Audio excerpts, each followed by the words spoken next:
Ayun mga guys, good morning sa akin at magandang tanghali ba, hapon dyan sa mga nasa Pilipinas. Tayo nasa duty ulit ngayon.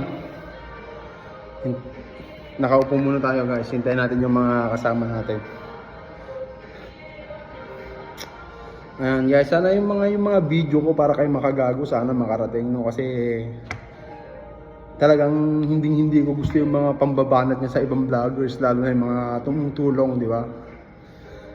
Sana makarating sa kanya to para magising naman natin ng konti. Ang binabanatan lang niya mga normal na tao, mga normal na vloggers, kasi walang magawa eh. Pero yung mga vloggers na nagpo-poverty porn din, kagaya nila Manny Pacquiao, nila Senator Rapi Tulfo, hindi niya mabanatan kasi takot siya. Kahit man lang si Jason Tesorero. Di ba? Kaya sana makarating kayo makagago. Ayan guys. Ayan, dito na sila. Kaya mahagyan muna ako. Yun lang yung gusto ko sabihin para mo kayo makagago. Dito na yung mga kasama ko. Ayan guys. Mamaya ulit, mamaya.